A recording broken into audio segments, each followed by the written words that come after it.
بسم اللہ الرحمن الرحیم۔ اللہ پاک نے کروڑوں جاندار پیدا کیے ہیں۔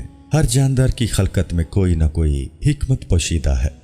ہر جانور کی کوئی نہ کوئی خاصیت ہے جو فائدہ یا نقصان پہنچاتی ہے۔ ان لاکھوں کروڑوں اقسام کے جانداروں میں سے ایک جانور کتا ہے۔ کتا عام طور پر وفا کی علامت سمجھا جاتا ہے۔ یہ اپنے مالک کو اس کے دشمنوں سے محفوظ رکھتا ہے۔ رسول اکرم صلی اللہ علیہ وآلہ وسلم نے فرمایا ہے کہ جس گھر میں کتا ہو اس گھر میں فرشتے داخل نہیں ہوتے۔ کتا رکھنے کی ممانعت کیوں کی گئی، اور جب اس کی ممانعت کی جانی تھی تو اللہ تعالیٰ نے اس کو کیوں پیدا کیا اور کس طرح پیدا کیا؟ کتے کی تخلیق کے مقصد کے بارے میں اور کتے کو کیسے پیدا کیا گیا، اس بارے میں دو حکایات ہیں۔ قدیم کتابوں کے مطابق ابلیس یعنی شیطان ایک جن تھا، اور اللہ تعالیٰ نے اس کی عبادت کے باعث اسے فرشتوں میں شامل کر لیا۔ بعد ازاں اس کی ریاضت کا سلسلہ جاری رہا۔ اس کائنات کا کوئی ایسا ٹکڑا نہیں تھا جس پر ابلیس نے سجدہ نہ کیا۔ ان ریاضتوں اور ان عبادتوں کا نتیجہ تھا کہ اللہ تعالیٰ نے ابلیس کو فرشتوں کا سردار بنا دیا۔ لیکن پھر ابلیس غرور کا شکار ہو گیا اور اس نے مٹی کے پتلے یعنی آدم علیہ السلام کو سجدہ کرنے سے انکار کر دیا، تو شرک کے درمیان جنگ کا آغاز ہوا۔ قدیم صحائف میں لکھا ہے کہ جب شیطان کو حضرت آدم علیہ السلام کو سجدہ کرنے کا حکم دیا گیا تو اس نے حضرت آدم پر حقارت سے تھوک دیا۔ شیطان کا تھوک حضرت آدم علیہ السلام کے پیٹ پر گرا۔ بعد ازاں اللہ تعالیٰ نے حضرت جبرائیل علیہ السلام سے تھوک نکالنے کا حکم دیا تو انہوں نے وہ مٹی نکال دی، تو وہاں پیٹ پر ایک چھوٹا سا سوراخ بن گیا۔ وہ سوراخ آج بھی ناف کی شکل میں ہمارے پیٹ پر موجود ہے۔ اللہ تعالیٰ نے ناف کی مٹی سے بعد ازاں کتا بنایا۔ کتے کی دو خصلتیں ہیں۔ ایک یہ کہ وہ انسان سے محبت کرتا ہے کیونکہ یہ انسان کی مٹی سے پیدا کیا گیا ہے اور انسان پر بھونکتا ہے۔ اس کی وجہ یہ ہے کہ اس میں شیطان کا تھوک شامل ہے۔ یہ جان کر حیرت ہوگی کہ کتا دنیا کی واحد مخلوق ہے جو شیطان کو بھی دیکھ سکتی ہے۔ شاید یہی وجہ ہے کہ رات کے اندھیرے میں جب شیطان کے قافلے آسمان سے اترتے ہیں تو کتے اوپر دیکھ کر خوفناک آوازیں نکالتے ہیں۔ کتے کی تخلیق کا سبب اور اس کی پیدائش کے عمل کے بارے میں دوسری روایت میں ہمیں نور المبین نامی کتاب میں ملتی ہے۔ نبی اکرم صلی اللہ علیہ وآلہ وسلم سے دریافت کیا گیا کہ اللہ تعالیٰ نے کتے کو کیوں پیدا کیا؟ آپ نے فرمایا کہ اللہ نے اس کو ابلیس کے تھوک سے پیدا کیا۔ اللہ نے حضرت آدم علیہ السلام اور حضرت حوا کو زمین پر اتارا تو یہ دونوں چڑیوں کے چوزوں کی مانند کانپ رہے تھے۔ اس وقت ابلیس زمین پر حضرت آدم علیہ السلام سے پہلے آ چکا تھا۔ جب اس نے انہیں دیکھا تو دوڑا اور زمین کے درندوں کے پاس پہنچا اور بولا کہ آسمان سے دو پرندے گرے ہیں، ان سے بڑا پرندہ کبھی کسی نے نہیں دیکھا، چلو انہیں کھا لو۔ ابلیس راستے میں للکار رہا تھا اور چلا رہا تھا کہ اب تھوڑی دور کی مسافت ہے، اور جلدی جلدی بولنے سے اس کے منہ سے تھوک گر رہا تھا۔ تو اللہ نے اس تھوک سے نر کتا اور مادہ پیدا کر دیے۔ وہ دونوں حضرت آدم اور حضرت حوا علیہ السلام کے سامنے کھڑے ہو گئے، اور ان دونوں نے ان درندوں میں سے دونوں کو بچایا۔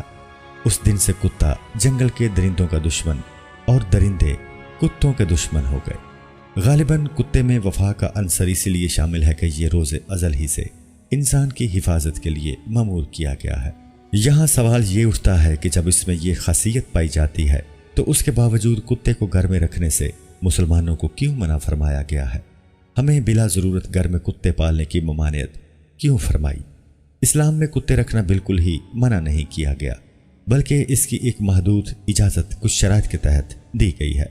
چنانچہ جو کتے کسی ضرورت سے پالے جائیں، مثلا شکاری کتے یا کھیت اور مویشی وغیرہ کی حفاظت کرنے والے کتے، وہ اس حکم سے باہر ہیں۔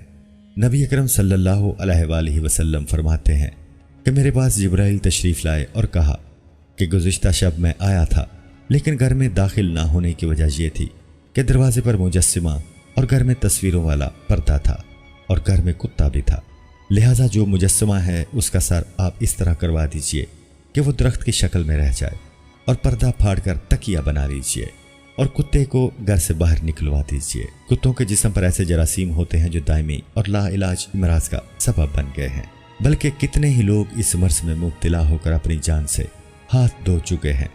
یہ جراثیم فیتا کی شکل میں ہوتے ہیں اور یہ انسان کے جسم میں پھنسی کی شکل میں ظاہر ہوتے ہیں۔ اس قسم کے جراثیم مویشی اور خاص طور سے خنزیر کے جسم پر بھی پائے جاتے ہیں۔ یہ جراثیم اتنے باریک ہوتے ہیں کہ دکھائی دینا بھی مشکل ہوتا ہے۔ جرمن سکالر نولر لکھتا ہے کہ یہ جراثیم انسان کے جسم میں داخل ہوتے ہیں اور وہاں مختلف شکلوں میں ظاہر ہونا شروع ہو جاتے ہیں۔ اکثر پھیپھڑے، معدے اور سر کے اندرونی حصے میں داخل ہوتے ہیں۔ ان کی شکل بہت کچھ بدل جاتی ہے، یہاں تک کہ خصوصی ماہرین کے لیے بھی ان کی شناخت مشکل ہو جاتی ہے۔ پھر اس سے جو زخم پیدا ہوتا ہے، خواہ وہ جسم کے کسی بھی حصے پر ہو، صحت کے لیے سخت مضر ہے۔ ان جراثیم کا علاج اب تک دریافت نہیں کیا جا سکا۔ نبی صلی اللہ علیہ وآلہ وسلم نے فرمایا کہ جب کتا کسی کے برتن میں منہ ڈالے تو اسے چاہیے کہ برتن کو 7 مرتبہ دھوئے اور ان میں سے 1 مرتبہ مٹی لگا کر دھوئے۔ اگر کتے کے سامنے تازہ گوشت اور بدبودار گوشت رکھا جائے تو کتا بدبودار گوشت کو کھائے گا۔ کتا نجس ہے اور نجس چیزوں کو کھاتا ہے، اس لیے جس گھر میں کتا ہو فرشتے اس گھر میں نہیں آتے۔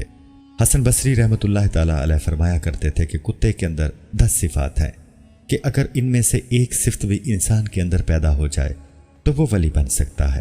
نمبر 1، کتے کے اندر قناعت ہوتی ہے، جو مل جائے یہ اسی پر قناعت کر لیتا ہے، راضی ہو جاتا ہے۔ یہ قانین یا صابرین کی علامت ہے۔ نمبر 2، کتا اکثر بھوکا رہتا ہے، یہ صالحین کی علامت ہے۔ نمبر 3، کوئی دوسرا کتا اس پر زور کی وجہ سے غالب آ جائے تو یہ اپنی جگہ چھوڑ کر دوسری جگہ چلا جاتا ہے، یہ راسبین کی علامت ہے۔ نمبر 4، کتے کا مالک اگر اس کو مارے تو وہ اپنے مالک کو چھوڑ کر نہیں جاتا، یہ صادقین کی علامت ہے۔ نمبر 5، اگر کتے کا مالک بیٹھا کھانا کھا رہا ہو تو یہ باوجود طاقت اور قوت کے اس سے کھانا نہیں چھینتا، یہ مساکین کی علامت ہے۔ نمبر 6، جب مالک اپنے گھر میں ہو تو یہ دور جوتوں کے پاس جا کر بیٹھ جاتا ہے، ادنا جگہ پر راضی ہو جاتا ہے، یہ متوازین کی علامت ہے۔ نمبر 7، دنیا میں رہنے کے لیے اس کا اپنا کوئی گھر نہیں ہوتا، یہ متوکلین کی علامت ہے۔ نمبر 8، رات کو یہ کم سوتا ہے، یہ محبین کی علامت ہے۔ نمبر 9، اگر اس کا مالک اس کو مارے تو یہ تھوڑی دیر کے لیے دور چلا جاتا ہے، اور اگر اس کا مالک اس کو دوبارہ روٹی ڈالے تو یہ دوبارہ آ کر کھا لیتا ہے، اس سے ناراض نہیں ہوتا، یہ خاشعین کی علامت ہے۔